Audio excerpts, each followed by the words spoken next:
In this video, we're going to continue our discussions of graphing polynomials by reviewing something that we already did. So let's look at this little chart here, the summary sheet for graphing polynomials. Let's consider a polynomial that's of even degree and that has a positive leading coefficient. So something I like to think about is, good old x squared. That's an even exponent and the leading coefficient is just positive 1. We all know what that looks like. It just goes up at both ends. So on the left side it goes up, and on the right side that goes up as well. So that would be what my n behavior looks like. Of course, if I negate that instead, to make it negative x squared, I know that just turns it upside down, so that both ends of it are going to turn down. Now, notice that that's going to be the same for x to the 4th, x to the 6th, and so on. If you look into your calculator, they all pretty much have that same n behavior, they just flatten out a little bit.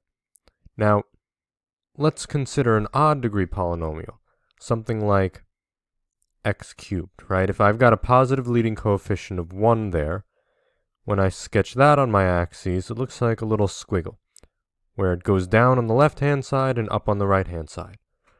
So my n behavior here would be down and up, as opposed to if I negated it, that would just flip it to look like that. So my n behavior would be up and down if there was a negative leading coefficient.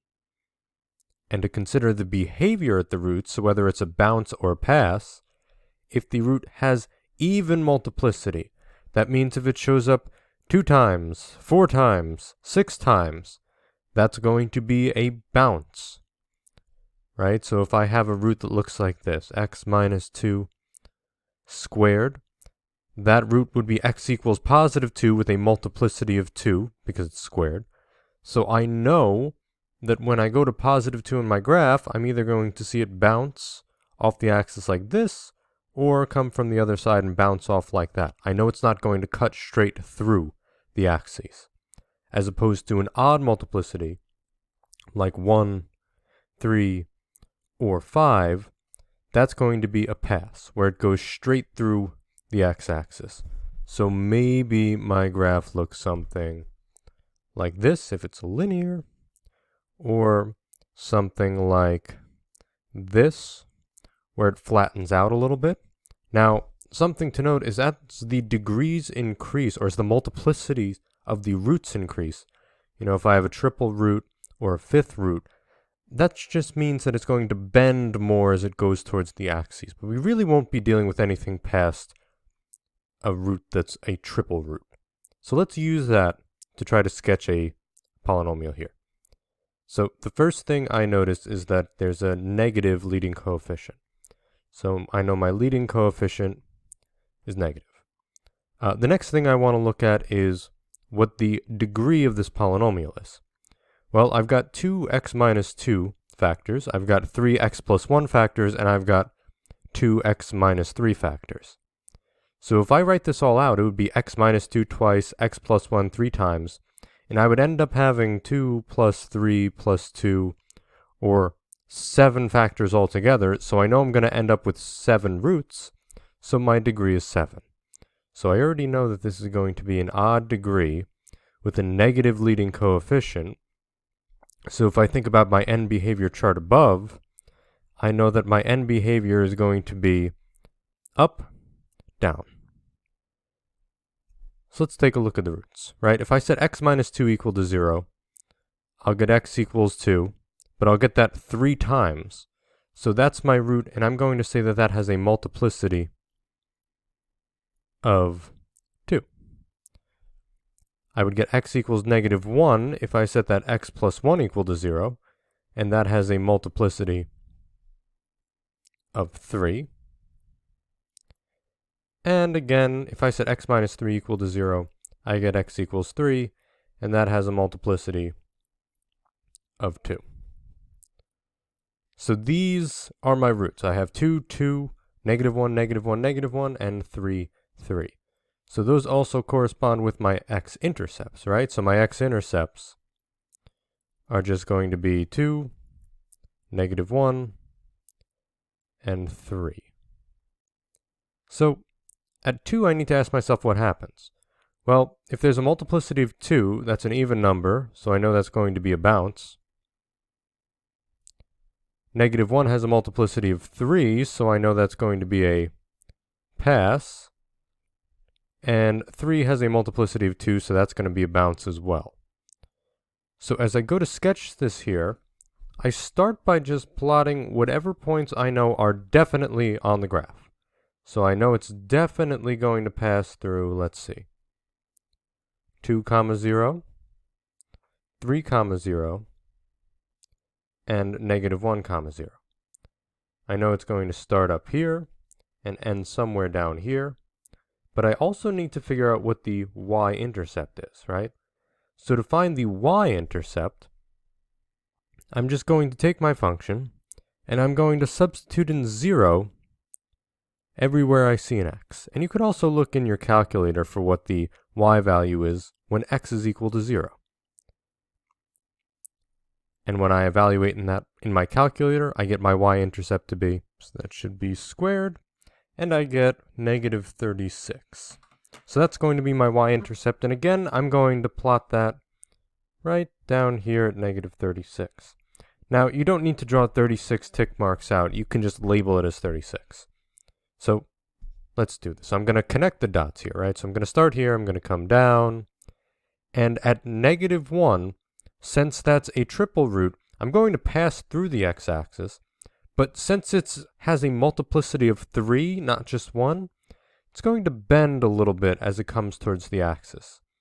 So I'm going to bend it a little bit, but it's still going to pass straight on through. And again, I know I need to get to that y-intercept there. But I need to get up to positive 2. And it's going to bounce at positive 2 very quickly, because I need to get back to 3 where it's going to bounce again, and it goes downward. So again, once you can answer what is the leading coefficient, is it odd or even degree, what the end behavior is, and what the roots are, and what the behavior is at the roots, it's a matter of plotting the roots and then connecting all those pieces to a sketch. Now, if you plug this into your calculator, it won't look exactly the same, but it'll have a similar shape where it goes up on the left-hand side over here, down on the right, and it shares a few of these points. So let's look at a couple different properties now that we've talked about roots, multiplicities, and degrees and end behavior. So, of course, end behavior as, we've described it, up, and up, down, and whatever it is, well, that's not very mathematical, right? So there's a formal definition that we could use to describe end behavior. And generally, it's going to look like this. So this is what I'm going to read it as. As x goes to infinity, f of x approaches, so let's see. As x approaches infinity, let's try to imagine what that means. So I'm plugging in bigger and bigger values of x. I'm plugging in 100, 1,000, a million. So I'm moving to the right on my x-axis.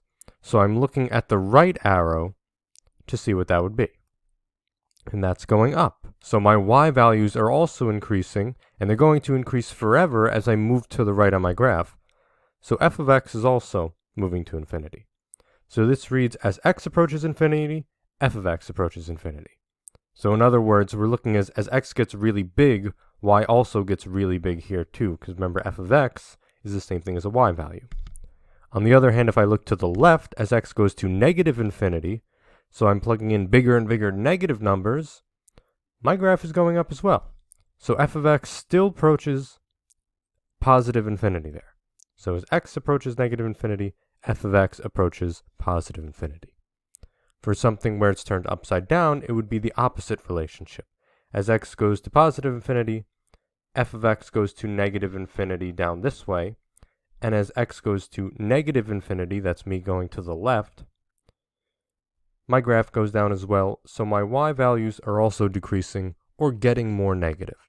This would be the equivalent of the down-down end behavior. So this must be of even degree because they both have similar end behaviors where they either both go down or they both go up. For an odd degree polynomial, something like this, as x goes to positive infinity, y goes to positive infinity, or f of x goes to positive infinity. And as x goes to negative infinity, f of x goes to negative infinity. And of course, if there's a negative leading coefficient, it's the opposite relationship, where f of x goes to negative infinity as x goes to infinity, and as x goes to negative infinity, f of x goes to infinity. So notice that, as x goes to infinity, we're just really looking at the right arrow of the graph. What's happening here? Oh, it's going down, so it must be negative infinity. And as x goes to negative infinity, I'm just looking at what the left-hand arrow is on my graph, right over here. So it's going up, so it must be going to positive infinity. Now, we can also describe graphs by talking about the maximums and the minimums that we see here. So let's take a look at this graph right here. I notice that at this point right here, it looks like there's a turning point. And if I just looked at this blue part of the graph here, this would look like a minimum. So I'm going to call that a relative minimum. Now, on the other hand, if I look at that red part of my graph, I notice that if I just looked at that red part, it's increasing, increasing, increasing, stops at a point, and then comes down right there. So I would say that top point right there is a relative maximum. And again, this green turn right here, I would consider that a relative minimum as well. So, the technical definition for a relative max or min is that a relative maximum is the value of a function at a certain point in its domain which is greater than or equal to the values at all other points in the immediate vicinity of the point, and the relative minimum is similar. So what that means is if I zoomed in on my graph just so I'm looking at a very little portion of it from here to here, I would say that that point is a minimum. And for the red, if I just looked at this from here to here, I would say that point is a maximum. So I consider them to be relative maxes or mins. Now, in addition to having a relative max or a relative min, a graph can also have an absolute maximum or an absolute minimum, where that is the absolute highest or lowest point on that graph. So in this first case, I would say this relative minimum right here could also be considered an absolute minimum, because this value right here, this -5, is the lowest point on my graph. It never goes any lower. So I want you to think about what would the absolute maximum on this graph be here. Well, that's a trick question, because this graph actually extends forever upwards. So I'm never going to get to a point where I can say this is the highest value on the graph. So there is no absolute maximum for this graph. If we look at the second graph, I could label them similarly. I've got a relative maximum right here because that's a turning point. I've got a relative minimum right here because that's a turning point that's going from decreasing and then turning to increasing. And then similarly, I have a relative maximum up here as well. So once you know where your relative maxes and mins are, you need to ask yourself, are there any absolute maxes or mins? So it looks like the highest point on my graph is this 6 right here. So I would consider this, in addition to being a relative maximum, to be an absolute maximum. While if I'm trying to consider an absolute minimum, well, this graph goes down forever, so there's no absolute minimum here. And when I'm talking about maxes and mins, I'm generally considering the y values as being the highest value or the lowest value the graph takes on. So for the graph on the left, there is an absolute minimum, which is also a relative minimum of that value right there, -5. While on the graph on the right, there is an absolute maximum, which also is a relative maximum right there at +6.